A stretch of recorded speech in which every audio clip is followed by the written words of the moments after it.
How's it hanging, dudes? My name is Sean, and I think I got a special treat for you guys today. You know what I'm saying? Like, you like Elon Musk, you like Andrew Yang, right? Well, I think I have the perfect person to explain to you why it's so important that Elon Musk actually supports Andrew Yang. This is a new face to the channel. He goes by the Futurist on YouTube. You guys should really check him out. So, without further ado, I hope you guys like him. Let me know some feedback in the comment section below, and let's go ahead and roll the clip. Hello, Yang Gangers. Today, I am going to be talking about a very important question. Why is it important that Elon Musk supports Andrew Yang? We know Elon Musk is one of the most single, influential, and inspiring innovators, businessmen, memers, and basically one of the largest personalities that I know on Twitter. And this is especially important right now because Twitter's planning to ban basically political ads be ran. So I think having support like someone from like Elon Musk is very important. It's kind of hard to think about because the power position Elon Musk is actually in, the only other person I can think of who garners the sort of fantastical business savviness that I've seen, at least in the technology world, is Steve Jobs. You know, the guy who worked at Pixar, Apple, the guy who wears the black shirt and jeans. I was about to say the black jeans and the jean shirt, but I don't know too many people wear a jean shirt. Maybe a jean jacket, but I don't really want to picture Steve Jobs wearing a jean jacket, in all honesty. And, you know, one thing that's pretty interesting to know about Elon is that he's talked about universal basic income before he knew about Yang running for office. Elon does know a thing or two about automation and AI, unlike myself. And I think with this type of knowledge, this is pretty important to think about, that this endorsement is coming from one of the top people of automation and AI, and his solution that he thought of was universal basic income, similar to the same conclusion that Andrew Yang came to. In this video that I'm going to show a clip of, it's a bit older. It's from the World Government Summit back in 2017 that was held in Dubai. There will be fewer and fewer jobs that a robot cannot do better. Okay. What to do about mass unemployment? This is going to be a massive social challenge. And I think ultimately we will have to have some kind of universal basic income. I don't think we're going to have a choice. Universal basic income. Universal basic income. I think it's going to be necessary. So it means that unemployed people will be paid across the globe. Yeah. Because there is no job, machine, robot is taking over. That's simply and I want to be clear that these are not things that I think that I wish would happen. These are simply things that I think probably will happen. And if my assessment is correct and they probably will happen, then we need to say, what are we going to do about it? And I think some kind of a universal basic income is going to be necessary. Now, the output of goods and services will be extremely high. So with automation, there will come abundance. There will be almost everything will get very cheap.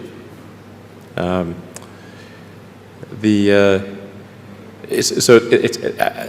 think I think we'll just end up doing a universal basic income. It's going to be necessary.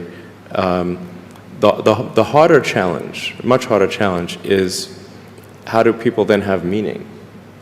Like a lot of people, they derive their meaning from their employment. So if you don't have, if you're not needed, if there's not a need for your labor, what's the meaning? Do you have meaning? Do you feel useless? That's a much harder problem to deal with. If you think about the idea of manual labor ending, it's not really a problem. When you have universal basic income, once it's finally introduced, it will encourage some people to pursue an education and become smarter. In theory, if the government actually cares about you, it would do everything in its power to make you as most self-sufficient as possible. This creates a very new standard for American IQs to potentially increase even further, and they also have a small amount of money that they can either use for paying for college Or they can even use it to help someone else if they don't actually need the money at this point, making people more charitable to other people because they have this disposable income that they just gained that they may not need. Now, I'm not denying greed. There are people who could use it for the wrong purposes. Those people will always exist, and I'm not denying they're not out there. However, there's a lot of people saying that if you don't have a job, that you'll become lazy and you'll just sit around and do nothing. Well, simply we just need to change the meaning of what people have. For example, trying to find meaning through family and having more time to be creative and do jobs that you're passionate about. We don't need to worry about people being lazy because most people will automatically find better things to do because in reality people do get bored. No matter how much entertainment is out there, they'll realize that this universal base income they have is so limited that they'll have to pursue a different type of job if they want to enjoy time more. Now, there are people who like the simplistic life and may not need all that, and that's fine. Like, those people exist. They just simply get the bare necessities that they need and just move on with life.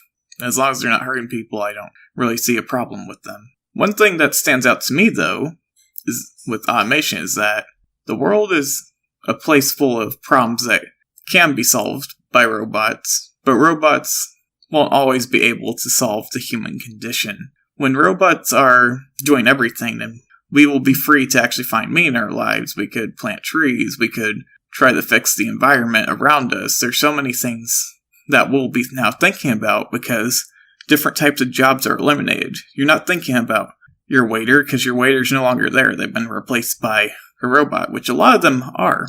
I recently went to an Olive Garden and they only had like 2 waiters there. And the reason why is because they have these kiosks now. And basically, you get orders, they drop off your food, and that's basically it. It's kind of a bit eerie because you don't have someone serving you. But I think when you have children who will eventually grow up in this environment, that will basically be ignored. Because even I've seen kids at that restaurant, they don't really care that they don't have like a waiter that's always there to help them too often. But rather have to wait for them to get an answer through a kiosk or whatever. When robots are doing everything, it's quite an interesting world because it gives us other opportunities like space exploration, similar to what Elon Musk wants to do. Now, there's other things that we'll need to have if we want to go into space, obviously. Like, we can learn new things, learn a language, spend time with family, do charitable causes, exploring worlds, or even another. There are very few people like Elon Musk that I can think of that find meaning in their work.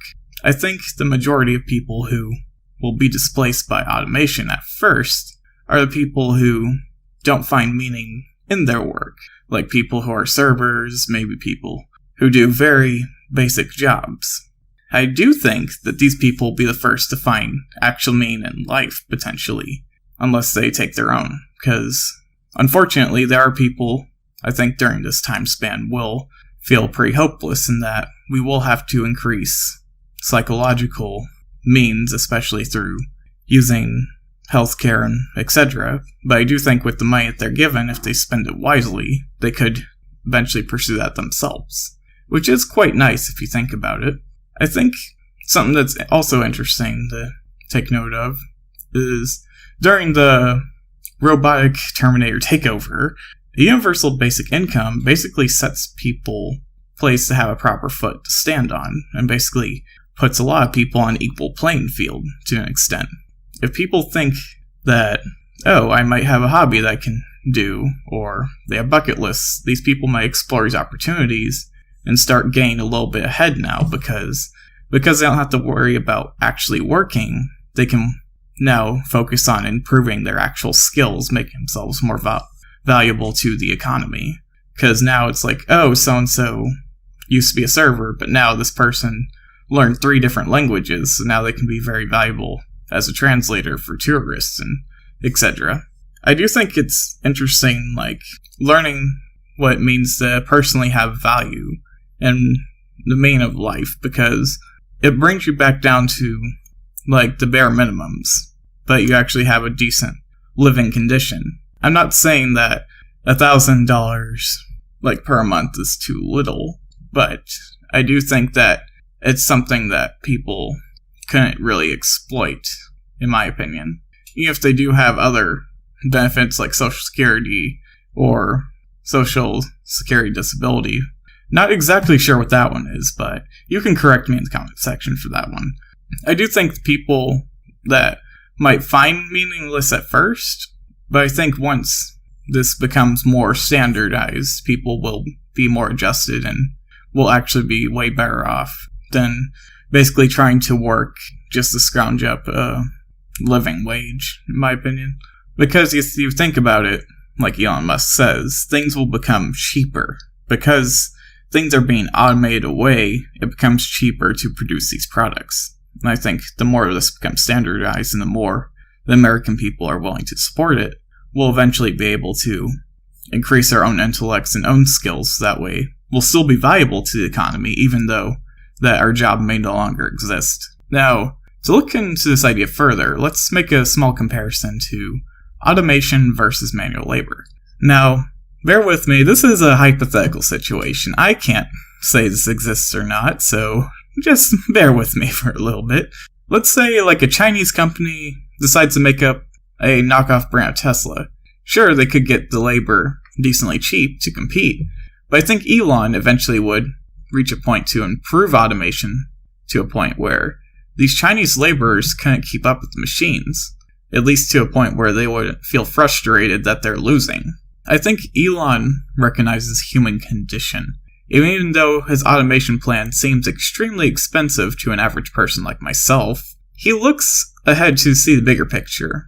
After all, this is the guy who wants to be one of the first people to try to get humanity onto Mars, which is pretty insane to an average person like myself. But to Elon, he thinks it is possible. Of course, with all of his brilliant plans, if you're not aware of him trying to make universal Wi-Fi using satellites, which is a pretty cool concept. You should look up that if you have time later. Elon having a goal, getting humanity at Mars, he will need people to get ready to go to this planet. I think universal basic income makes it a lot easier to have people wanting to train to be astronauts once again. Because in America, there are more people who want to become YouTubers than astronauts. And Elon Musk, I think, recognizes this. And the only way to get people interested again is to have people who don't have jobs anymore to say, hey, Elon needs people to go for the space race. And we need to try to, defeat other countries or whatever. Because you think about it, if the government wanted to support this, they could make it like a patriotic thing, obviously. Similar to how NASA was further back in the day. Now, to me, universal basic income makes sense. And it gives people a reason to actually take risks. Because they might be bored one day on Earth with all the robots slowly taking away jobs. And the idea comes to mind to make history by joining a Mars colony. Elon Musk, in my opinion, doesn't want to be tied to Earth, but rather shoot for the stars and actually take a chance at advancing humanity onto a new plane of existence by being on a new planet, and essentially reaching us to a point where we're in Star Trek, because a lot of people don't know that Star Trek does have a form of universal basic income, and that was, to me, a futuristic idea. And when you have futuristic ideas like that, they seem more possible as time goes further, as our technology advances, to a point where it actually makes sense. But we do need to quit looking high and up there, and we need to look at the validity of why universal basic income is very important. Because it's not just cars in the industry being automated. If you ask the auto industry, a lot of them would tell you that automation does make the production process easier, and some historians would easily admit that robotic engineering helped kill production lines. I assure you, Elon would say this to an extent as well. The same concept can be applied to human checkout, or with the self-checkout service that was created fairly recently, if you think about it, at least within the century. Labor is one of the biggest expenses in retail and restaurants, which most businessmen can tell you that it feels mostly unnecessary when you have automated things that can do the job just as well or even better. And if they wouldn't use this technology to cut labor costs, then a lot of businesses would probably not stick around, in theory. why else do you see all these mom and pop shops close? It's mostly because that other companies like Amazon have basically automated the checkout process to basically have it all online. It's not the fact that the products are worse, it's the fact that Amazon has made it so efficient to buy stuff that people would rather choose that. And I think that's why universal basic income can help us as humans become even more self-sufficient than we already are. Now, I think some of this money that's been going around that they save is invested into job production, like some people think, but not all of it. A lot of it actually gets repocketed by machine operators, mechanics, managers, and the owners. Not people who are like janitors who are still cleaning around because they haven't been replaced yet. Well, I did walk into a Walmart and I saw this obelisk thing that basically took one of my friend's jobs, and yeah, I kind of feel bad for the guy. Like, I don't know, it's kind of weird. You see these new technology things, you wonder what they are. It's kind of interesting. You see the world around you, and you put it in perspective that you can be replaced. And that's not that you're being replaced by a fellow man, but by a machine that basically doesn't need to take payment, which is quite scary if you think about it. If you go to your local Walmart, Target, most grocery stores typically have a self-checkout system. To the extent, though, it depends where you're at. Because I've been to a Sam's for a couple of years now, and recently they basically cut half of the normal checkouts with self-checkout. So now you only have like 3 employees there, and eventually the Sam's Club decides, oh, we don't want those 3 employees anymore. They'll just scrap them, take them away, and basically have everything be self-checkout. Or they could do something similar to someone else. I'm referring back to Amazon. You see, the best glimpse of the future that I can think about is that a new test store in Seattle. Here, Amazon basically created an experimental convenience store called Amazon Go.